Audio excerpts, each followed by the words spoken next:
Assalamualaikum warahmatullahi wabarakatuh. Kasugdi para wargi kumaha remang pamudah-mudahan sehat walafiat aya dina lindungan Allah Subhanahu wa taala.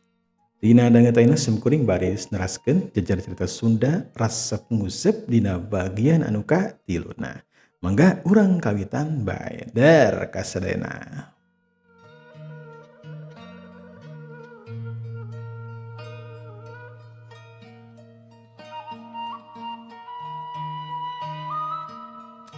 Mangsa lama harita beuki beurang bae. Panon poe harita geus panas eta ponon poe teh lantaran beuki naek bae eta ponon poe. Ari si Bohim harita geus tepi ka situ kararas saperti biasa manehanana teh kalungkeun useupna. Sok sanajan panas didudukui oge lumayan panas. Tapi sumangetna si Bohim teu ngurangan. Harita si Bohim bari jeung nguseup teh ngadua ka Allah Subhanahu wa taala sangkan naon sangkan hasil anu dipimaksud.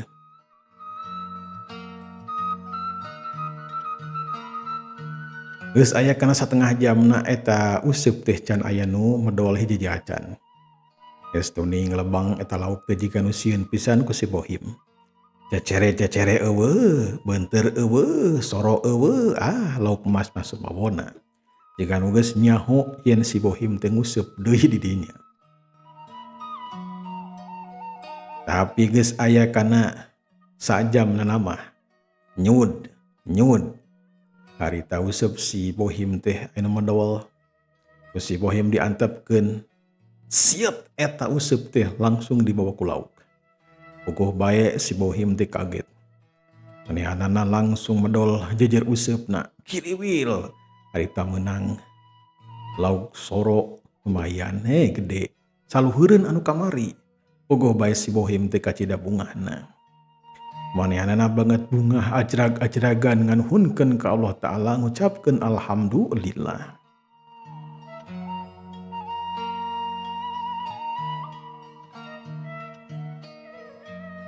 Saterus nama eta lauk teh disimpenina korang anu geus disiapkeun ku manehanana. Langsung be useup teh dieusian deui ku cacing. Upana teh upan cacing terus diciduhan, dialungkeun deui bae seperti biasana. Si Bohim diuk terus-terusan babaca. Panas mah panas geus teu dirasa. Awak si Bohim ngoprot ku kesang lain ku lulumpatan tapi mah kulantaran panas. Panon poe teh memang nyebrot sok senajan waktu harita kakara jam 8 tapi geus panas kitu sumawona mun teu mah geus jam 10 jam 11 wah pasti we bakal leuwih panas.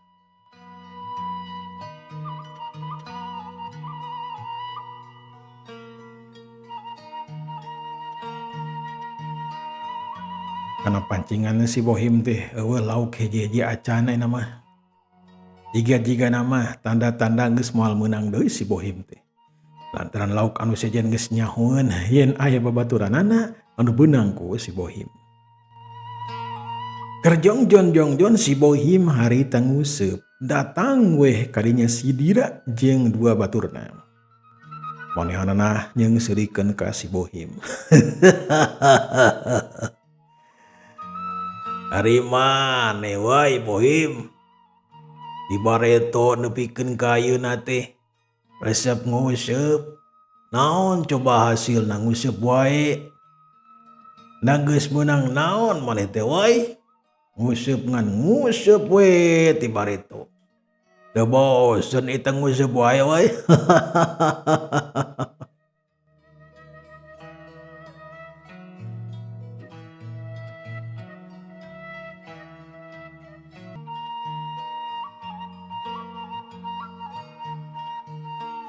Si Bohim harita nyeungseurikeun si Dida harita nyeungseurikeun ka si Bohim.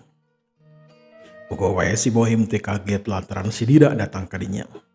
Dan memang si Dida mah unggal pangeh oge pasti bae, ngahina jeung ngahina we ka dirina teh. Ngan si Bohim mah tara ngalawan, manehna mah kajenting lumpat ninggalkeun si Dida daripada kudu gelut mah. Lantaran si Dida teh geus lain bantrak-bantrakeun dina kakuatanana. Bohim mah duitna jeung kakuatan tanagana oge. Si Bohim teh geus muringis geus ngeper samemeh tarung oge. Sidira beki deket bae ka si Bohim. Si Kurdi jeung si Tamim oge sarua ngadeukeutan. Bohim kadeng ieu teh sia teh goblok. Aing bi teh ngomong ka sia. Na teu bosan sia teh nguseup unggal poe. Kuduna mah bosan sia teh nguseup jeung nguseup we goblok. Ganti atuh pajabakan teh tong nguseup wae. Bosan aing mah neuleuna ge. Nya cocong di deuleu ari bosan mah ini we ti dieu. Cek si Bohim harita nempal barejeng manehna mah teu ngalieu ka Sidira. Jeung John bae manehna mah ningali kana pancinganana. Kana useupna. Kana kukumul useup di situ mah aya nu nyangut cenah. Aya nu medol ku lauk anu sejen. Goblok sia bener-bener hayang dikepet ku aing. Woi batur-batur Kurdi, Tamim, tong cicing-cicing sia ayo. Jelema ieu yeh Kurdi bangkeun eta ka situ nu kemeu. Si Kurdi jeung si Tamim teu ujug-ujug ngajalankeun kana parentahna Sidira lantaran manehna ge nyaho yen si Bohim teh mun nekat bisa bae eleh tarung ku si Bohim sok sanajan si Kurdi jeung si Tamim teh duaan. Nah sia kalakeun ka ngajeredog goblok. Ayo si Bohim urang surungkeun ka situ, buru atuh. Urang surungkeun ka situ. Ente wani Kang. Lantaran ulah gigituan Kang. Cek si Tamim harita cumarita. Barjeng manehna teh pepeta. Goblok sia. Ulah cek saha goblok. Waslah ku aing atuh ari sia ulah mah. Goblok pisan sia mah. Ku aing diberi jajan teh. Lain iman nurut kalakeun ka ngabantah sia.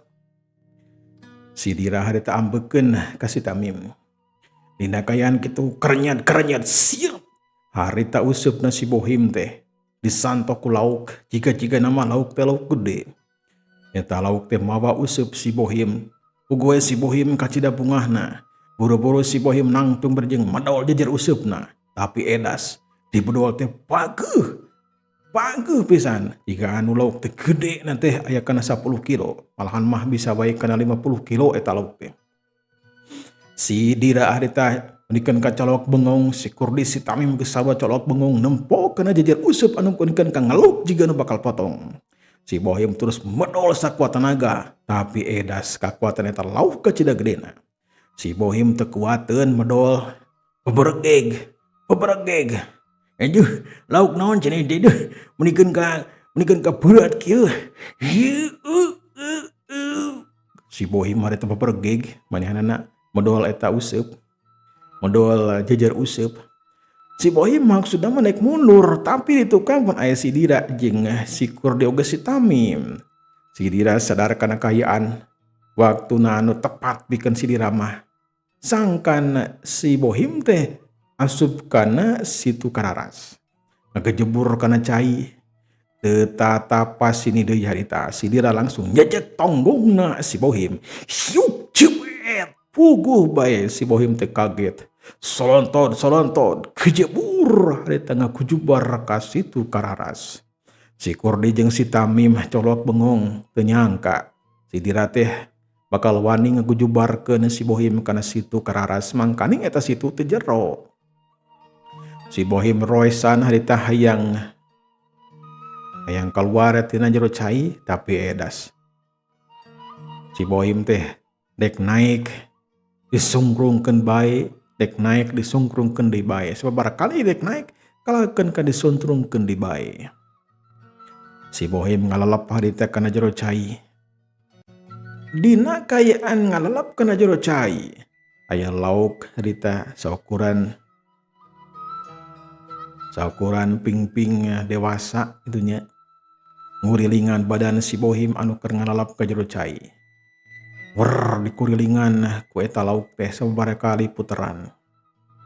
Dina kayaan kitu si Bohim ngadadak diberi kakuatan ku eta lauk. Tetela eta lauk teh lain lauk sambarangan.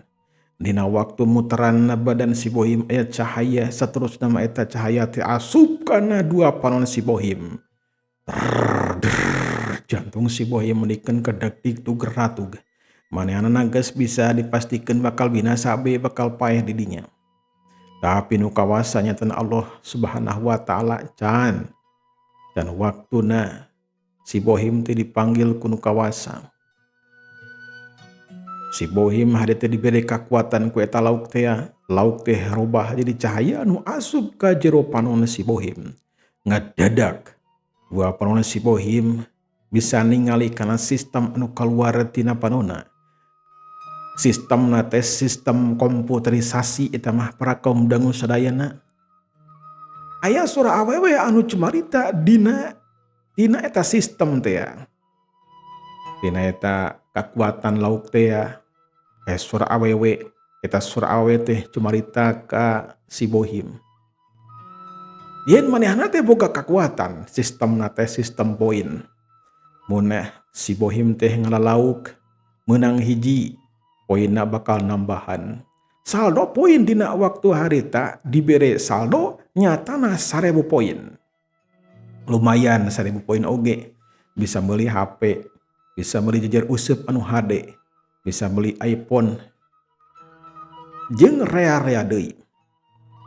1000 poin teh gede, mun diduitkeun mah aya kana 1 jutana dina zaman harita.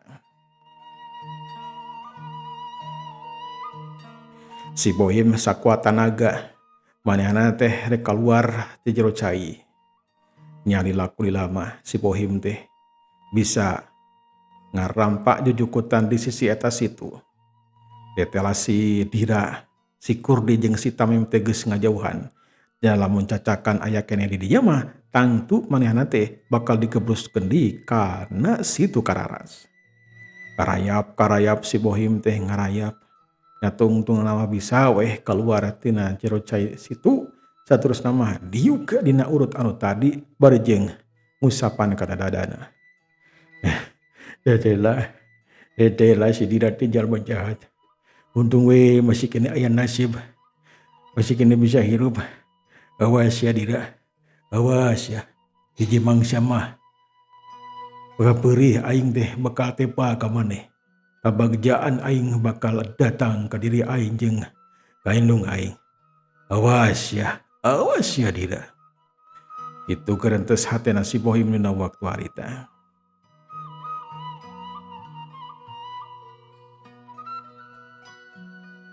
Bekila si Dira teh geus teu kaciri.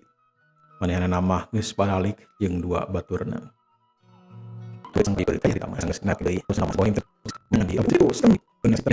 Gunakeun leungeunna.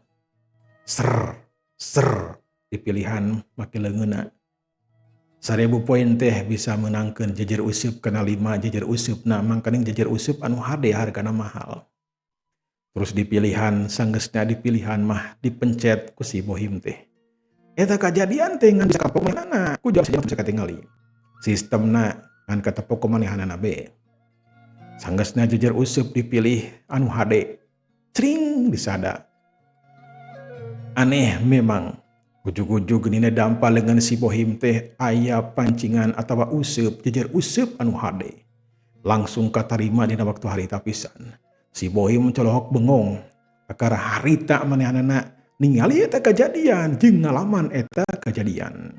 Sajonjonan mah si Bohim teu cumarita colohok bengong we. Bet asa dina pangimpian boga jejer useup anu sakitu hadena.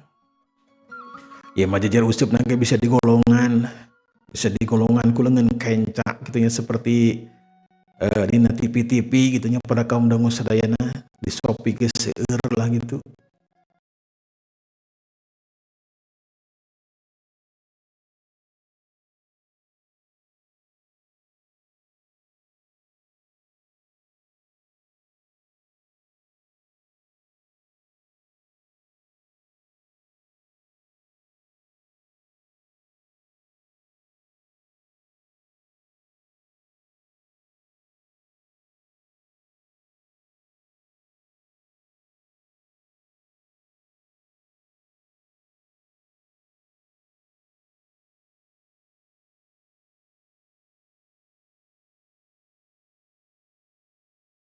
Di zaman ayeuna weh pancinganana teh atawa useup jejer useupna teh.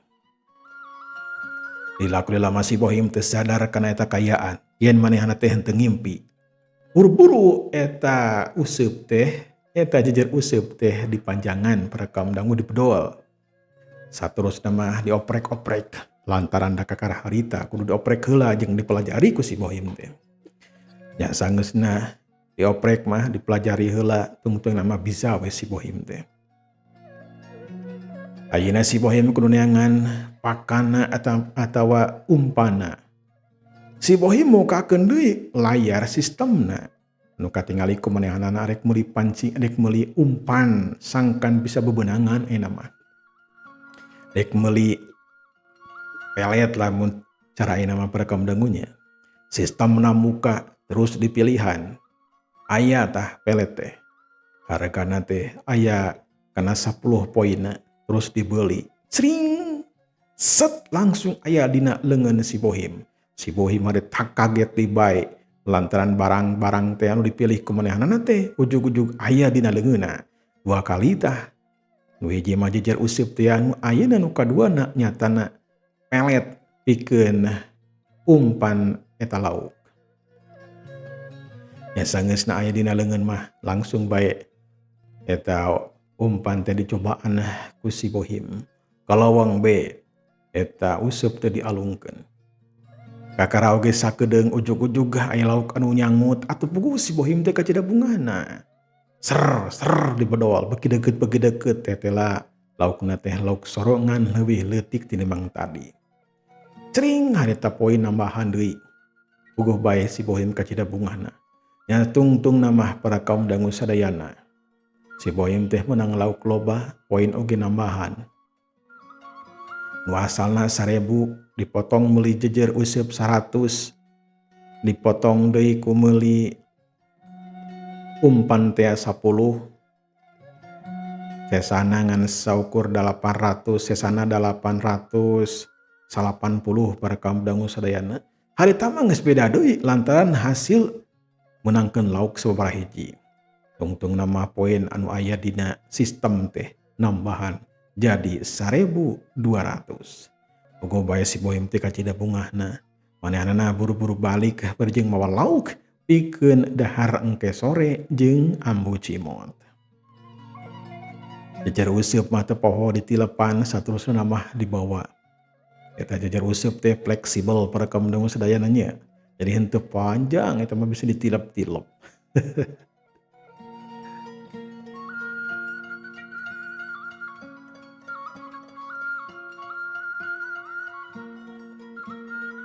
Di perjalanan si Bohim teh henteu luak liuk ka itu ka dieu estoning manehna mangagedig rek bebeja kanu jadi indungna yen manehanana hasil menangkeun lauk anu loba. Jeung deui bisa pikeun dahar sore isuk jeung deui bisa dipake dahar keur isukana deui. Lumayan we lah harita mah si Bohim teh mun sekil boga pancingan anu hade, boga pakan lauk oge pikeun umpan lauk anu hade.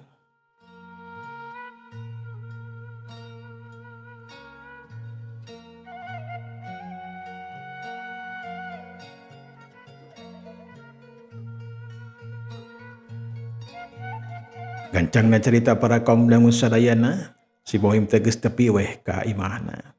Sedengkeun mangsa alam harita konon poe geus lingsir ngulon kira-kira mah pukul 1 nya. Pukul 1 beurang. Si Bohim geus balik kalayan hasil anu mucekil. Puguh we ambu cimot ka cidabungahna. Buru-buru ambu cimot teh harita eta lauk teh dipiara. Dina harti dikaluarkeun peujitna saterusna mah digoreng. Ngegoreng 2 pikeun harita be. Ari si Bohim langsung ka cai mandi saterusna mah salat duhur. Ambu cimot sabada masak kakara ambu cimot mah salat duhur. Sanggeusna rengse salat duhur mah duanana harita dahar meulikeun ka onyo pisan berjeng nikmat. Sarengsena dahar ambu cimot tumanya ka si Bohim. Bohim, leheung ayeuna mah maneh teh bebeunanganna loba euy. Kumaha tak bisa kitu? Ambu mah rada heran teh biasana mah tara meunang. Kakara kamari pan meunang hiji, ayeuna mah meunang menikeun ka loba ya bucekil ya. Kumaha caritana ieu teh? Caritana mah panjang ambu. Urang caritakeun mun salse. Ayeuna mah rada tunduh teh rek sare heula sakeundeung ke lah mun salse dicaritakeun ambunya. Nyang geus atuh arek sare heula mangga goler ramancung atuh ka itu gerak ka enggon. Si Bohim teh laleda langsung ini ka enggon koledag harita ngagoler karwe sare. Sedangkan Amu Cimot tepati loba tatanya Amu Cimot mah lantaran manehanan mah tara pernah gurah-geureuh ka si Bohim.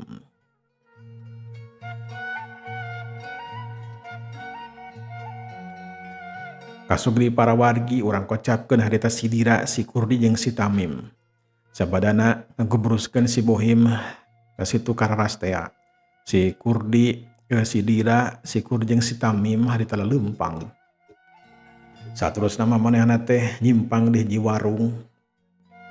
Warung anu geus terkenal di dinya teh, kadaharanana loba. Itu ieuna lumayan, esok aya we nu dipikahayang ku si Dira teh. Si Dira langsung asup ke jero warung, saterusna mah barang dahar penikeun ka cacamuilan. Si Kurdi si Tamim sarua di barang dahar cacamuilan. Sanggeusna rengse barang dahar terus dibayar ku si Dira. Si Kurdi jeung si Tamim ditraktir ku si Dira teh lantaran bunga geus bisa ngagebruskeun ka si Bohim. Sok sanajan si Bohim teh moal paeh ku digebruskeun kitu bae. Si Dira ge apal yen si Bohim teh tadi katempo geus hanyat. Tapi ku sakitu oge si Dira bungaheun. Leuwih ka Dira bungana euy. Lantaran geus hasil ngagebruskeun si Bohim. Engge malah digebruskeun kitu mah babari teuing. Ge mah urang leungeul sakalian, urang podaran jalma miskin gitu mah. Asa-asana teh teu mararantes lah. Lamun ci asem aya jalma miskin seperti si Bohim, ulah anu miskin. Pokokna mah kudu beunghar, kudu baleleunghar di dieu teh. Ulah jalma miskin mah, ulah aya di dieu pokokna mah.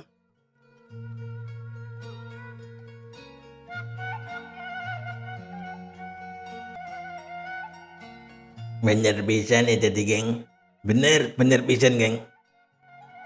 Bukan nama di lemur orang mau lah aya jalma nu seperti si Bohim ngan pagaweanna teh nguseup jeung nguseup bae. Karena mamanya teh miskin ngan nguseup eta mah Kang. Oh benar. Ulah jalma kitu lah bukanna mah. Ieu urang ka imah dewe ka ieu boro. Geus dibayar aya urang indit ayeuna mah. Nya sanggeus kitu mah si Dira. Si Kurdi oge harita ini tinggalkeun eta warung. Di luarna harita ngagedik. Malahan mah berjeng deungah segala nandakeun si Dira kacida sombongna. Satepina harita ka imahna si Dira. Terus harita diuk tapi lain ditepas. Aya we rohangan khusus pikeun si Dira katut dua baturna. Si Dira langsung ke dapur neangan kadaharan. Muka beneran harita Ambu Patim teh geus rengse. Ini kue Ali oge cucur. Nyokot harita teh. Ambu Patim geus nyaokan adat pasipatan si Dira langsung we dibere sapiring. Cucur sapiring, kue Ali sapiring. Sanggeus kitu mah dibawa harita ka ruangan khusus palege si Dira.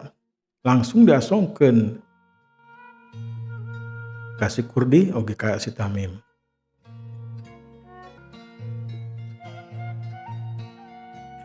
Si Tamim yang si Kurdi kacida bungahna. Boro-boro nyokot kue Ali jeung cucur am diuapkeun. Si Kurdi ge sarua harita ngaregamang, menikeun ka cacamuilan. Aduh ya cucur kacida geunahna euy Dira. Kue Ali ge menikeun ka pedo ieu. Nuhun pisannya yo, cek si Kurdi bari jeung cacamuilan. Si Dira ge sarua di tengah ragama kena cucur am dihuapkeun menikeun ka cacamuilan. Nya saterusna mah si Dira, si Kurdi jeung si Tamim teh barang dahar menikeun ka cacamuilan.